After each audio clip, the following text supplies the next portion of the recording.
Good morning, everybody. Good morning, good morning, good morning. I am without my co host today. John is already out and about.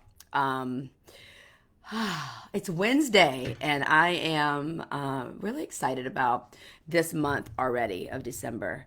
John and I actually we went out last night with a friend of mine who I've known for years, and she's also a client of mine. And it's just was we had such a great time with her and her partner, and then of course I was with my partner, and we had a blast. We went out to the beach. It was really cold and it was amazing. And I love it like that. And Elodie and I found like these really great, cool sand dollars, but they were a little broken and they had barnacles on them. And we were talking about what we were going to make from them and just really finding treasures. And back when I had, when I was building teams for Stella and Dot, I used to call my team Gulf Treasures because I lived on the beach. We live here, all the things. So it was really fun to kind of go down that memory lane and what that was about. So anyway, I just was thinking what do I want to talk about today with John not here, and I got this really sweet message from my friend who we were with last night. I would let her know how much I appreciated them, and we had such a great time. And she then sent me back the most darling message about how hi Vanessa, how John and I transmit love and some other things. I can't remember exactly what it was, but I was driving and my car will say what the text was, and I started crying. So Elodie, if you're watching this, like you made me cry in the most beautiful way. And so I was going to artfully, in the way that we know in the embodiment world, send Elodie a message back. So with less words. And this is what it was going to be. Just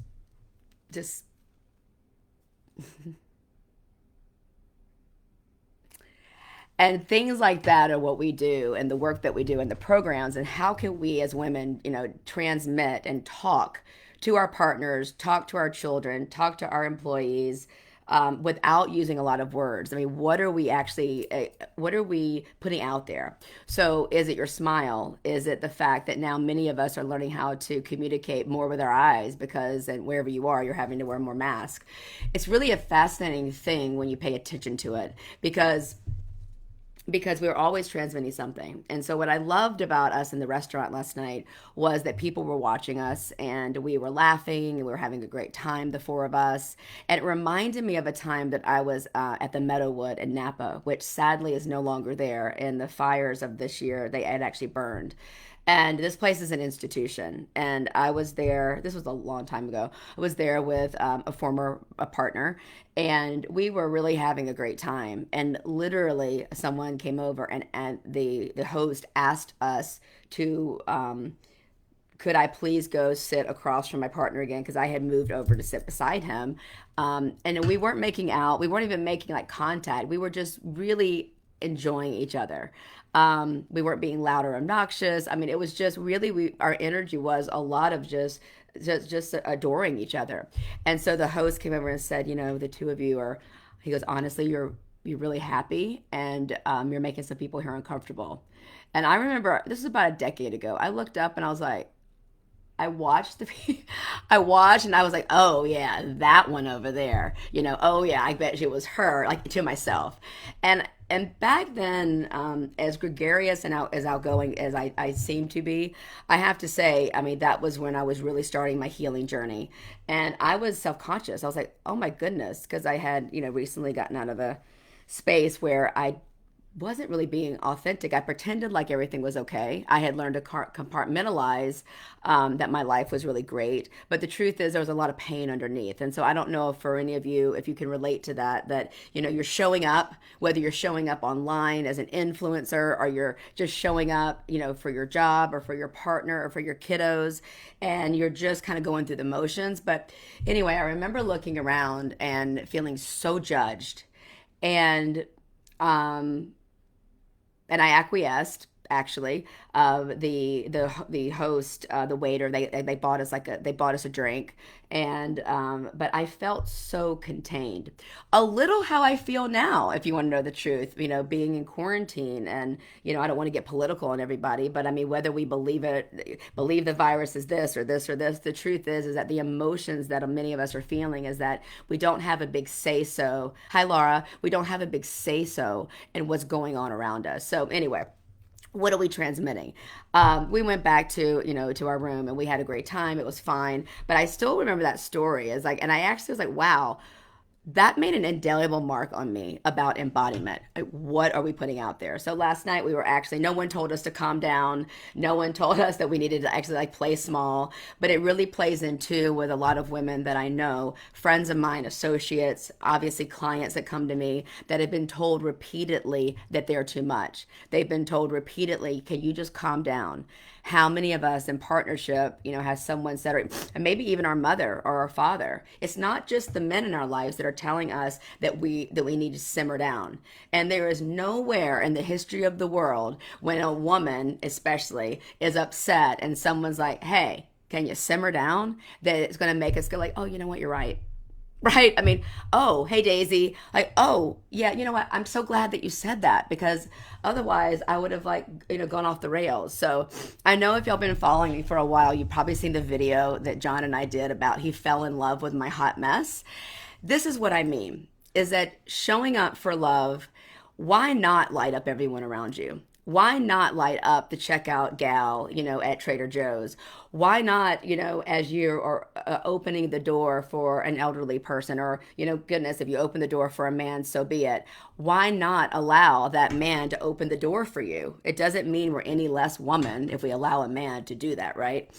So anyway, I really enjoyed last night. I'm going to go back to that, and enjoyed being around people that actually believe the same. And so I hope for you, as you do, create this life and moving into 2021, whether 2020 was a space of abundance for you, in the sense that you have more gratitude for things maybe you didn't appreciate before. And can I tell you, that may not pay our bills and our mortgage, but that will actually, that currency of gratitude and love will do so much for mankind, right?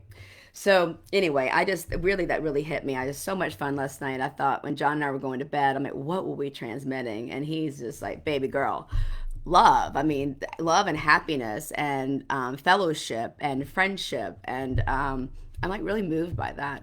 So I'm asking all of you, like, what are you transmitting? How can you light up your partner today? Can you maybe make people a little uncomfortable because you're too damn happy? So what? And there's something about toxic positivity, that I am not a fan of. And I find that a lot of people that live in that elevated space, they actually are a little detached from reality. So I'm not saying that we don't pretend that aren't things going on around us that might be uncomfortable. It's definitely great to see the gift in them, right?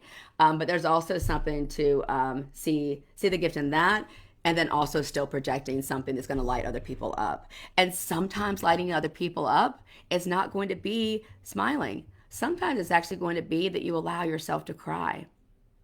And that's where that whole hot mess thing came to, is, and a lot of women, when they first come and work with me, they don't necessarily believe me that their partner actually wants to see more of their heart, more of their yearn, more of maybe their disappointment. But disappointment not in the way that the toxic feminine will put it out there. The toxic feminine will shame and blame and criticize and emasculate, which, by the way, if you don't know, means cut off his balls, right? And with the hopes that we're going to shame him into doing what we want him to do. The toxic feminine is very manipulative as well. And she shows up. We all have her in us, including men. But we also have the choice of the sacred feminine and how we do this. And that's the open heartedness that I'm asking all of you women to play in that playground. And you will find that if you have a tendency to move towards anxiety or depression, things like that, your world, the fog will be lifted. I call it the cataracts of the soul that we all are really under. And so, yeah, so how can you actually take this? Hi, Shannon. How can you take this and actually lift the veil of not revealing? And I know some of you may be going, how do I do that? Well, that's where I come in. I would love to help you with that. And so you can talk to me, DM me for, my program. Some of the women I think that are watching the live now, either are past, clients of mine or they're currently enrolled with me. It's a fabulous way to learn more about yourself and be held, in a 6 to 8 month container. It's easier said than done. So one more is in the space deal, and she's finding that she actually has been more in an avoidant personality space, attachment style. And so she has gone through life allowing herself to withhold, because quite frankly, when we dug deeper, if you know anything about this, it actually keeps her safe. And so the practices I'm giving her is how to really start going to her partner, giving him the benefit of the doubt that he can show up for her, that he can be there for her, and assume that he's doing the best he can. I mean, who doesn't want that, right? And now from this place, we can determine, is it a great partnership or not? Because up to this point, people are playing in like an energy neutral space. And so to let him know that she's, hurting, and whether it's she's confused about where to go for Christmas, or she's jealous, or upset about money, or whatever the uncertainty is, we really should be able to bring that to our partners. I have never had a relationship like that ever until the relationship I manifested with my husband, and how I even tested the waters. And I'm sure you've heard me say this as well. And if not, please DM me. We can set up a call to talk about this. Is dating intentionally, determining the relationship that I wanted, and showing up for the relationship that I wanted, maybe not the one that I was in yet. And that's actually kind of like your mind goes like, what'd she say? Just trust me when I say these things work, because the brain is made to make you safe, not happy. And so the brain is going to do things to make you go back to that uncomfortable spot. So as my client is revealing to her partner, where she really is in life, she's finding that he is stepping up with her. And I've had this happen too, where partners will do this and their partners will actually say, you need to, no, stop, it's too much for me. And so they have a choice in that moment. As my husband likes to say, John, men have a 10 volt, battery nervous system where they can handle so much. Where we as women, it's like 10,000 volts of fire and passion and love and pain and sorrow and longing and all those other crazy emotions, right? So if y'all understand that, please, if you're watching, give me a heart. Ladies, if you know. Men, if you're watching, like, oh yeah, I know, I've actually done that. I've actually literally told my daughter or my mom or my partner, my wife, my sister, that please stop. You're too much. I don't want to deal with this. And by the way, that's the toxic masculine that wants it just to freaking go away. And so there's a difference between, and I want y'all really to feel into this, there's a difference between wanting it to go away because you actually want to serve her and serve the world by helping her side. So you want to hold space for her. And there's another thing when you want it to go away because you just don't want to freaking deal with it. And women can feel this too. That toxic masculine just wants it to go away. Or maybe you have a masculine mask, and you women, and you're annoyed by someone in their femininity. I know I've lost friends and I've lost followers, and they actually are like, wow, is she all over the place? I mean, what's going on? Especially in that time, whenever Rachel, my best friend that I recently lost, I was going through the grieving process, which I still am. But I actually decided to put it out there to the world how I was moving some of that through me. And it made some people uncomfortable. I did get some messages from people who have known me for a while or not, like, are you okay? Because I was emoting and really showing how I felt. So anyway, this was like a big meta report of, how I feel about showing up. I didn't even realize I was talking this long.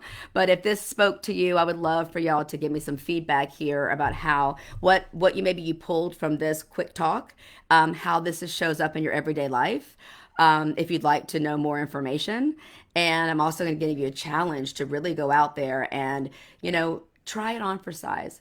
Try on letting your partner know, with less words, how you're devoted to him or her. To your kiddos, what can you do to be more present in their life? And how can you bring more art to the mundane? If you haven't seen that video that we did about bringing art to the mundane, it's actually pretty funny. And you can even brush your teeth or wash your car or wash your dishes. Um, Even give your husband a buzz cut and have fun in that. So a lot of that is the way we choose to look at it. We get to do it. And that's a great mindset. Then I'm saying get your body in it. Get your body in it and have fun in the space. There really, hi Sonia, there really is, it is possible to extract joy and evoke joy in times of uncertainty. And this whole year in March, when my birthday trip was canceled. My trip to Peru with my girlfriends was canceled, and that's when we started going live. And that was like my first masterclass in this space about how to find joy and uncertainty. And when you can do that, my friends, you know that you really are living. And that's the way God wants us to live anyway. It doesn't mean we don't have sorrow. I'm not saying ignore that. Because if you ignore that emotion, I call it whack-a-mole. It's going to show up way over here. So why not instead give yourself permission to feel it all? That's what I want for all of you, is for you to feel it all. And you will find that you will be less anxious. You will find that you will be less uptight. You will find, because what you resist will persist. And so I love that people are talking about Mental Health Day, which was a couple weeks ago. I love that people are so candidly talking about going to counseling or talking about getting coaching or being, having teachers like John and myself. I think that's great. And there is a difference between just talking about what's going on with you, which actually does make us feel good, and then actually embodying what you're feeling, like really amping it up and let your nervous system really, really, really feel it. And then, hi, Lynn. Oh, I love you, Lynn. Oh, I love you, Lynn, so much. And then really, really feeling it. So then it can move through you. So if you're feeling heartbreak, if you're feeling grief from losing your best friend, like I was experiencing and still do, I still miss that woman. Like I literally text her sometimes still, and luckily her phone is still on, so I can do that. So, excuse me for that squirrel heart moment. Um, feel it all. I mean, why not? Why not? What do you have to lose? Wow. So, by the way, for y'all watching this, is this making you uncomfortable? This is me teaching in the feminine. When I'm leading in other classes, I am Redwood masculine teaching this work. But what you just experienced in this live is the feminine.